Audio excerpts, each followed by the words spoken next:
वक्त के साथ साथ बहुत से चैलेंजेस हमने भी देखे। अगर आपने ज़िंदगी में एक मरतबा शनाख्ती कार्ड बनवा रखा है तो फिर कोई आपको नादरा के दफ्तर आने की ज़रूरत किसी रेगुलर काम के लिए नहीं है। मोबाइल एप्लीकेशन जिसका नाम पाक आइडेंटिटी एप्लीकेशन है, उसके ज़रिए ये बड़े आराम से सहूलतें सारी हासिल कर सकते हैं। तो सारे मेजर सेंटर्स हैं, उनकी अपॉइंटमेंट भी इसी एप्लीकेशन के ज़रिए मिल सकती है। पाकिस्तान में शनाख्ती कार्ड बनवाना हो या फिर रीन्यू कराना हो या दीगर अहम शनाख्ती दस्तावेज का मामला, तो लंबी लंबी लाइनों में लगना एक बड़ा चैलेंजिंग और मेहनत तलब काम होता है और ऊपर से बार बार दफातर के चक्कर भी लगाने पड़ते हैं। मगर लंबी कतारों में लगने और दफातर के चक्कर लगाने की परेशानी खत्म हो गई है, क्योंकि नादरा ने 23 साल के बाद कवानीन में बड़ी और इनकलाबी तरामीम करते हुए शहरियों को ऑनलाइन सहूलियात मुतारिफ कराने का फैसला किया है। अब पाकिस्तानी शहरी घर बैठे अपनी शनाख्ती मालूमात से मुतालिक तमाम सर्विसेज नादरा की मोबाइल ऐप या फिर वेब पोर्टल के जरिए हासिल कर सकेंगे। इसके साथ साथ ये जदीद निज़ाम न सिर्फ वक्त की बचत करेगा बल्कि बायोमेट्रिक सिक्योरिटी को भी बैनुल अक़वामी मियार के मुताबिक बनाएगा, ताकि शहरियों का डाटा महफूज और हर अमल शफाफ हो। बच्चों की पैदाइश के रजिस्ट्रेशन के लिए यूनियन काउंसिल में इंदराज को लाजमी करार देकर जाली इंदराजात की रोकथाम को भी मुमकिन बनाया जाएगा। ये इनकलाबी तब्दीलियाँ करने की ज़रूरत क्यों पेश आई, ऑनलाइन सहूलियात से शहरी फ़ायदा उठा सकते हैं, इसी पर बात करने के लिए हमारे साथ मौजूद हैं नादरा के तर्जुमान सैयद शबाहत अली। बहुत शुक्रिया शबाहत आपकी मौजूदगी का। मैं आपसे ये जानना चाहूँगी, नादरा की जानिब से 23 साल बाद बड़ी तब्दीलियाँ देखी गई हैं, तरमीम की ज़रूरत क्यों पेश आई और इसके पीछे क्या वजूहात हैं? जी अस्सलाम वालेकुम। सबसे पहले तो प्रोग्राम में मदऊ करने का बहुत बहुत शुक्रिया। जैसे कि आप जानते ही हैं कि पाकिस्तान में जो रजिस्ट्रेशन का निज़ाम था सन 2000 से पहले वो नॉन कंप्यूटराइज था। हमारे पास हाथ से लिखे हुए शनाख्ती कार्ड होते थे। 25 साल पहले जब नादरा का क़याम अमल में आया तो हमारी जो सबसे पहली प्रायोरिटी थी वो ये थी कि हम एक ऐसा रजिस्ट्रेशन का निज़ाम मुतारिफ़ करवाएँ जो तमाम तबके के लोगों को, चाहे अमीर हैं, गरीब हैं, किसी भी लैंग्वेज से उनका ताल्लुक़ है, दूर उफ्तादा इलाके में रहते हैं या शहरों में, उन सब के लिए एक ऐसा निज़ाम हो जो आसानी के साथ उनको रजिस्टर कर सके। लेकिन वक्त के साथ साथ ज़ाहिर है बहुत से चैलेंजेस हमने भी देखे और हमें ये महसूस हुआ कि सिस्टम के अंदर कुछ लूप होल्स हैं जिनका बाज़ लोग फ़ायदा उठाते हैं और ये फ़ायदा उठाकर कई किस्म के नुकसान शहरियों को हो रहे हैं। एक बहुत बड़ा नुकसान तो ये है कि लोगों को मालूम ही नहीं होता और उनकी मासूमियत का फ़ायदा उठाकर उनसे बायोमेट्रिक अटेस्टेशन करवा के लोग उनके ख़ानदानों का हिस्सा बन जाते हैं। एक और बड़ा मसला ये था कि 18 साल से जो कम उम्र शहरी पाकिस्तान के हैं उनका कोई तस्वीरी शनाख्त का निज़ाम हमारे पास नहीं था।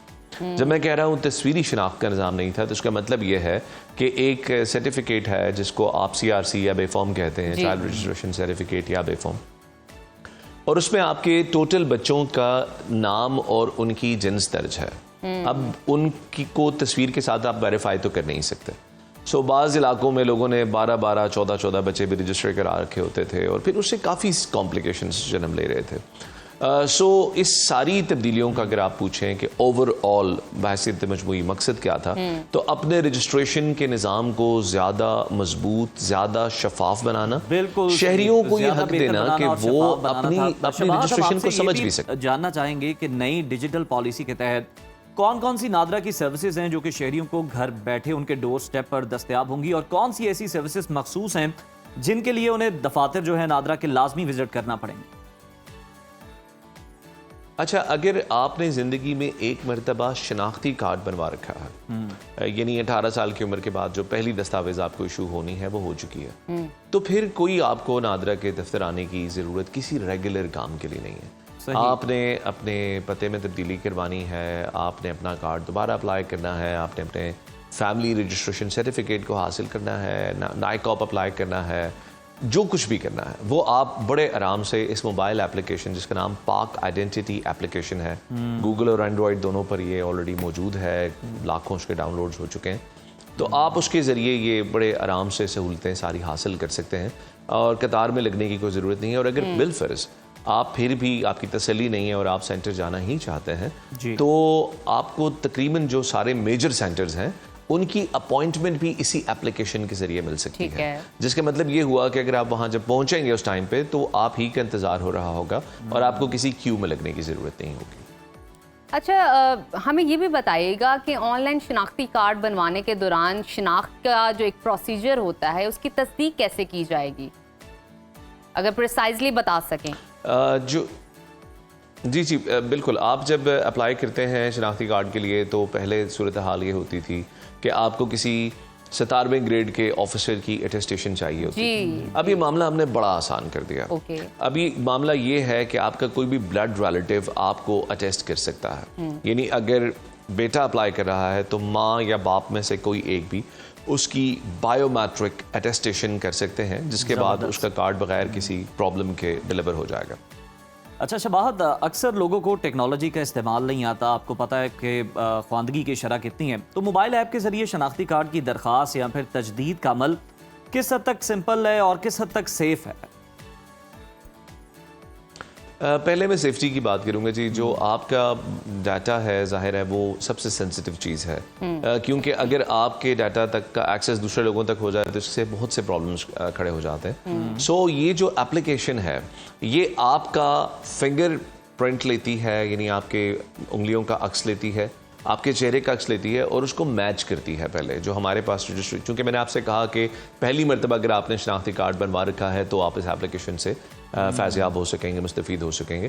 तो वो आपके उस इमेज के साथ उसको एक दफ़ा टैली ज़रूर करेगा और उसके बाद आपको प्रोसीड करवा के देगा। सिमिलरली इस एप्लीकेशन के अंदर स्क्रीनशॉट लेने की हमने सहूलत नहीं दी, ताकि आप खुद भी अपनी एप्लीकेशन का स्क्रीनशॉट अगर लेते हैं और वो पिक्चर्स में चला जाता है और उसका फिर कोई बैकअप किसी क्लाउड पर पड़ा होता है तो वहाँ से भी आपका डाटा लीक हो सकता है। जो दूसरी बात रही कि इसको आसान कितना बनाया गया है, तो आप इसको एक दफ़ा इस्तेमाल करके देख लीजिएगा। ये एक मरतबा जब आप अपनी फिंगरप्रिंट्स वगैरह दे देते हैं तो ये आपके फेस के उससे अनलॉक हो जाता है और आपको बिल्कुल आसानी के साथ सामने एक डैशबोर्ड है जिसमें आप चूज़ कर सकते हैं कि मैंने शनाख्ती कार्ड बनवाना है, मैंने CRC बनवाना है या मैंने FRC के लिए अप्लाई करना है।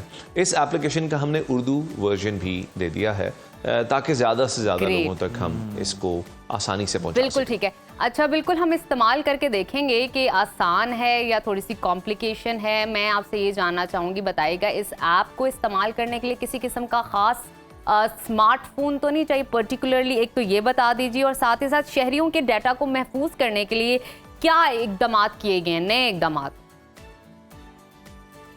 पहले जो आपने बात की कि जो ये एप्लीकेशन है इसको अगर आपने यूज़ करना है तो ये कितनी आसान है, उस हिसाब से अगर आपको कोई प्रॉब्लम आ रहा है इस्तेमाल करते हुए और आपको लग रहा है कि आपको इसका प्रोसेस नहीं समझ में आ रहा तो नादरा का एक ऑफिशियल यूट्यूब चैनल है @नादरा ऑफिशियल, और आप उस पर चले जाएं। उस पर पाक आईडी की पूरी प्लेलिस्ट पड़ी हुई है। उस प्लेलिस्ट में हमने कस्टमर सर्विसेज, हमारा एक डिपार्टमेंट है जो हमें बताता है कि लोग कौन से मरहले पे शिकायत ज़्यादा कर रहे हैं। उन तमाम शिकायत जहां लोगों को प्रॉब्लम आ रहा है हमने उसकी एक पूरी एक्सप्लेनेटरी सीरीज बना रखी है। सो आप वहाँ उसको प्ले करते रहें यूट्यूब पे और आपको स्टेप बाय स्टेप वो गाइड करेगा कि आपने कैसे जाना है। अगर फिर भी प्रॉब्लम आ रहा हो तो एप्लीकेशन के अंदर ही ऑप्शन मौजूद है, आपको आपके फ्रिक्वेंटली आस्क्ड क्वेश्चंस का चैटबॉट जवाब दे देगा।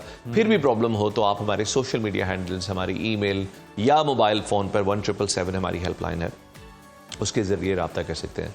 जहाँ तक आपके सवाल का दूसरा पहलू है कि शहरियों के रजिस्ट्रेशन के जो डाटाबेस है उसको मजबूत करने के लिए या उसको महफूज करने के लिए क्या इकदाम किए गए, तो बहुत सारे इकदाम हैं। सबसे पहले तो ये समझ लीजिए कि हमारे वो तमाम सर्वर्स, हमारे वो तमाम कंप्यूटर्स जिनके ऊपर शहरियों का डाटा मौजूद है, हमने उनको इंटरनेट से अलहदा कर रखा है और उसके बाद जो उनका आपस में जो ताल्लुक है उसके लिए काफ़ी सीरियस और स्ट्रिक्ट किस्म के प्रोटोकॉल्स मुतारिफ करवाए गए हैं। अल्हम्दुलिल्लाह पिछले 1.5 साल में हमने एक बाकायदा हमारा साइबर सिक्योरिटी का इंफॉर्मेशन सिक्योरिटी हम उसको कहते हैं, उसका एक डिपार्टमेंट हमने बनाया है जिसका काम ही है कि इदारे की साइबर सिक्योरिटी को ज़्यादा से ज़्यादा मजबूत किया जाए। और उसके अलावा हमने डिज़ास्टर रिकवरी का एक मुकम्मल प्लान बना रखा है, क्योंकि ज़ाहिर सारी सहूलियात जो आप दूसरी गवर्नेंस से रिलेटेड लेते हैं। अच्छा बिल्कुल, ये सारी सहूलियात के बहुत से इनिशिएटिव्स फिंगर टिप पर हैं शहरियों की। लेकिन ज़रा ये भी बता दें कि ये जो बच्चों की पैदाइश का मामला है और फिर ये यूनियन काउंसिल में जो इंदराज कराना पड़ता है, ये डिजिटल क्यों नहीं हो सका और ये यूनियन काउंसिल में इंदराज कराने का आखिर मकसद क्या है? सबसे पहले जब एक शहरी के घर कोई बच्चे की पैदाइश होती है तो उसको पहले स्टेप पे यूनियन काउंसिल जाना होता है और वहाँ पर वो यूनियन काउंसिल, वो तहसील, वो ज़िला और इवेंचुअली वो सूबा अपनी जो रजिस्ट्रेशन है उसके अंदर अपने शहरियों को शुमार करता है कि जी हमारी जो तादाद है वो इतनी हो चुकी है, और ये यूनियन काउंसिल की सतह तक इस डाटा का होना बड़ा ज़रूरी है। सो जो 4 वाइटल इवेंट्स हैं, यानी कि पैदाइश है, शादी है, तलाक है और वफात है, इसका इंदराज शुरू से ही यूनियन काउंसिल में ही होता रहा है। और ये जो सिविल रजिस्ट्रेशन का निज़ाम है ये नादरा के बराह रास्त उसकी जो कॉन्स्टिट्यूशनल रिस्पॉन्सिबिलिटी है उसके अंदर नहीं आती, क्योंकि नादरा नेशनल रजिस्ट्रेशन करता है, यानी कि शनाख्ती कार्ड इशू करता है या चाइल्ड रजिस्ट्रेशन सर्टिफिकेट इशू करता है, फैमिली रजिस्ट्रेशन सर्टिफिकेट इशू करता है। ताहम इस हवाले से हमने बड़ी मदद की है प्रोविंशियल गवर्नमेंट्स की। सन 2019 के बाद से हमने इस निज़ाम को तकरीबन डिजिटलाइज कर दिया है। सो यूनियन काउंसिल में अब आप जिस भी बर्थ का इंदराज करेंगे, शादी का इंदराज करेंगे, नादरा के पास अपने सिस्टम में उसकी रिफ्लेक्शन ज़रूर आ जाएगी। इन्हें नादरा के इल्म में आ जाएगा कि ऐसा हो चुका है। वो अलग बात है कि आपको नादरा आकर फिर बायोमेट्रिक के साथ इसको रीवेरीफाई करना पड़ेगा। और आगे चल के यही जो एप्लीकेशन आप जिसके बारे में बात कर रहे थे, पाक आइडेंटिटी एप्लीकेशन, बहुत जल्द हम इसमें बर्थ रजिस्ट्रेशन, मैरिज, डेथ और डिवोर्स रजिस्ट्रेशन का निज़ाम भी लेके आ रहे हैं, जिसका मतलब यह है कि शहरी इस एप्लीकेशन के थ्रू अप्लाई करेंगे और मुतल्लिका यूनियन काउंसिल भी इसी एप्लीकेशन के थ्रू उसको अप्रूव करेंगे। बिल्कुल ठीक। अच्छा शबाहत, हमें ये भी बताइएगा, नादरा की जानिब से आने वाले वक्त में मजीद कौन सी मजीद डिजिटल सर्विसेज मुतारिफ करवाई गई हैं, आपकी मौजूदगी का फ़ायदा उठाएंगे? जी बताइए। अच्छा, जो नादरा की ये मोबाइल एप्लीकेशन है, मैं पहले ये बता दूं कि नादरा की जितनी नई सहूलियात आई हैं और जितनी मज़ीद आने वाली सहूलियात हैं वो तमाम इसी एप्लीकेशन के प्लेटफॉर्म से आनी है। एक बहुत बड़ा इशू जो लोगों को होता है कि वो अपनी फैमिली की प्रॉपर उनको नहीं पता होता कि कॉम्पोजिशन पूरी आ रही है या नहीं आ रही।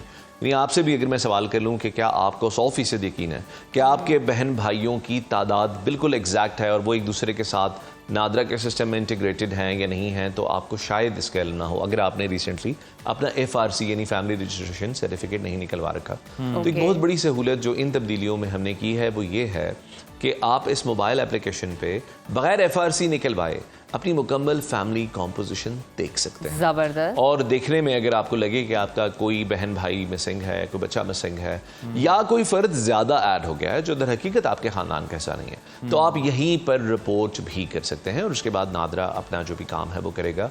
इसके अलावा हमने जो बच्चों के सर्टिफिकेट हैं, जो जिसको हम बे फॉर्म या चाइल्ड रजिस्ट्रेशन सर्टिफिकेट कहते हैं, उसमें तस्वीर और बायोमेट्रिक्स का इजाफा कर दिया है। 3 साल की उम्र के बाद जो बच्चे लाए जाएंगे बेफॉर्म के लिए, उनकी तस्वीर ली जाएगी। 10 साल की उम्र के बाद जो बच्चे लाए जाएंगे उनकी तस्वीर के साथ साथ उनके बायोमेट्रिक्स लिए जाएंगे। और इसी तरह इंशाल्लाह 14 अगस्त को वज़ीर आज़म पाकिस्तान इसी मोबाइल एप्लीकेशन के प्लेटफॉर्म से एक बहुत बड़ी सर्विस का इजरा करने जा रहे हैं, जिसका नाम जो है डिजिटल ID है। इसकी तफसीलात में इंशाल्लाह शेयर करूंगा जब वज़ीर आज़म पाकिस्तान इसका ज़रूर इंशाल्लाह। सैयद शबाहत अली, हम आपको उस मौके पर फिर दोबारा से जो है वो मदऊ करेंगे। बहुत शुक्रिया।